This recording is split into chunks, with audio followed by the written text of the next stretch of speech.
Hello guys, welcome back to my YouTube channel রোজকার রান্না। তো আজকে তোমাদের জন্য নিয়ে চলে এসেছি ভীষণ একটা ভালো সুইট ডিশ, ম্যাঙ্গো বরফি আর লাড্ডু। তো দেখো, খুব সুন্দর সুন্দর রেসিপি, তোমরা বাড়িতে অবশ্যই তৈরি করো। তো এর জন্য লাগছে আমার প্রথমে নারকেল কুচোনো, আর লাগছে 2-3 চামচ গুঁড়ো দুধ, আর 10-12টা কাজু বাদাম, আর আড়াই চামচের মতো চিনি লাগছে।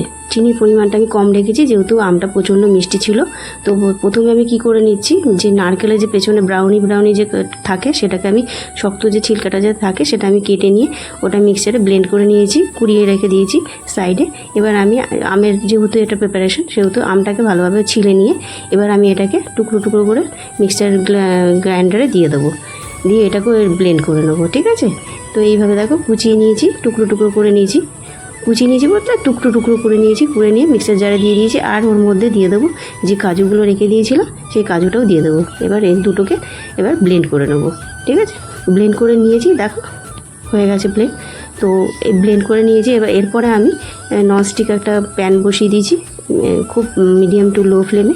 আর এটাকে ভালোভাবে এবার একটু আঠালোভাবে এটাকে জাল দিতে হবে। ভালোভাবে জাল দেবে, মানে খুব সুন্দরভাবে এটা যেন একদম আঠা হয়ে আসে। ঠিক আছে, আর তারপর আমি এর মধ্যে দিয়ে দেবো 2-3 চামচ, 3 চামচও নয়, 2.5 চামচের মতো চিনি। তাও আবার একটু রেখে দিয়েছি। আমটা প্রচণ্ড মিষ্টি, তোমরা মিষ্টি বুঝে তোমরা মানে কম বেশি করে দেবে, কে কীরকম মিষ্টি খাও। তো তার মধ্যে আমি একটু মানে ভালো একটু স্মেল আনার জন্য আমি 2-3টে এলাচ থেতো করে দানা দিয়ে দিয়েছি। এরপরে যে আমি যে নারকেলটা যে কুড়িয়ে রেখে দিয়েছিলাম ব্লেন্ডারে, সেটা এবার আমি দিয়ে দিচ্ছি। ঠিক আছে, আর একটু রেখে দিচ্ছি গার্নিশিংয়ের জন্য, সাইডে রেখে দিলাম। এবার ভালোভাবে এটাকে নাড়তে হবে যতক্ষণ না আঠালো ভাব হয়, যতক্ষণ না ননস্টিক প্যান থেকে ছেড়ে আসে। এবার এটাকে কন্টিনিউ, মানে আমি জাস্ট ভালোভাবে নেড়ে গেছি, কেন একদম কনস্ট্যান্ট নেড়ে যেতে হবে। ঠিক আছে, নাহলে নিচে ধরে যাবে বা সাইডে লেগে যাবে। তারপর একটু লেগে গেলে, একটু বন্ধ হয়ে গেলে ভালো লাগবে না। তো আমি ওর মধ্যে দিয়ে দিলাম মিল্ক পাউডার, 2-3 চামচের মতো মিল্ক পাউডার দিয়ে দিলাম, ওটা টেস্টের জন্য, ওটা ভালো লাগবে। তোমরা যদি চাও এটা স্কিপ করতে পারো, দিতেও পারো নাও পারো। ঠিক আছে, এবার আমি তার মধ্যে এবার দেখো ভালোভাবে এটা আঠালো করতে দিতে হবে, যাতে একদম ননস্টিক থেকে যেন ছেড়ে আসে। আর তারপর আমি একটু ঘি দিয়ে দিলাম, ছোটো চামচে হাফ চামচ ঘি দিয়ে দিলাম। ঘিটা দেবে, ঘিটা দিলে আরও বেশি ভালো লাগবে, ফ্লেভারটা খুব ভালো লাগবে। তোমরা ঘিটা দেওয়ার চেষ্টা করবে একটু। আর তারপর আমি 1 চামচ একটু দুধ নিয়ে সেটার মধ্যে কর্নফ্লাওয়ার গুলে দিয়েছি। ঠিক আছে, যাতে আরেকটু বেশি ভালো আঠালো হয়ে আসে, ছেড়ে যেন না যায়। তো দিয়ে দিলাম কর্নফ্লাওয়ারটা। এইবার ভালোভাবে এটাকে আরও 5 মিনিটের মতো এটাকে ভালোভাবে কনস্ট্যান্ট নেড়ে যেতে হবে, যতক্ষণ এটা ননস্টিক থেকে ছেড়ে আসে। আমি এইভাবে মানে শুধু নেড়ে গেছি।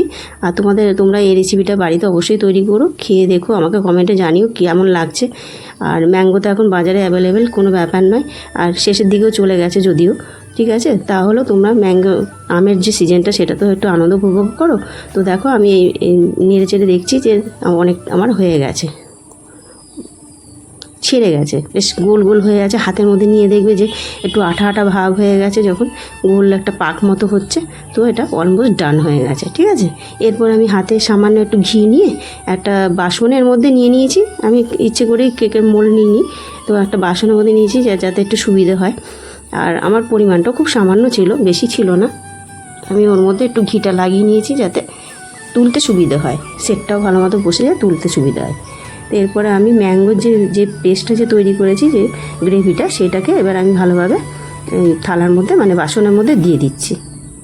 দিয়ে এবার এটাকে আমি সেট করতে দেবো। ঠিক আছে, আর ঠান্ডা হতে দেবো, রুম টেম্পারেচারেই ঠান্ডা হতে দেবো। এটাকে ফ্রিজে ঢোকাবো না, কোনো মতেই শক্ত হয়ে যাবে আর কাটতেও অসুবিধা হবে। তো এইভাবে আমি দেখো ভালোভাবে স্প্রেড করে দিলাম, করে দিয়ে এবার এটাকে কিছুক্ষণের জন্য 5-7 মিনিটের জন্য এটাকে রেখে দিয়ে, তারপর আমি এবার এটা দেখতে পাচ্ছ ছড়িয়ে আমি ঠান্ডা করতে দিয়েছি।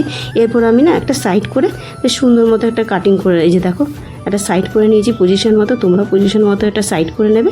ঠিক আছে, আর তোমরা যদি অনেকটা মানে বেশি নাও, তো আম বা এসব পরিমাণগুলো যদি বেশি নাও, তাহলে তোমাদের পুরো প্লেটটাই লেগে যাবে। সেটা তোমরা দেখো, তোমরা কি করবে, তোমাদের ফ্যামিলি বুঝে তোমরা করবে। যাই হোক, প্রথম অল্প করেই করে দেখো, ভালো লাগবে। এইভাবে আমি বরফি আকারে কেটে নিয়েছি, কেটে নিয়ে এবার আমি প্লেটের মধ্যে গার্নিশিং করেছি। দেখো আমার কিছুটা বরফিও হয়েছে আর কিছুটা লাড্ডুও হয়ে গেছে। তো লাড্ডুর উপর একটু সাদা দুধ মিল্ক পাউডার একটু ছড়িয়ে দিয়েছি গার্নিশিংয়ের জন্য, দেখতেও ভালো লাগছে।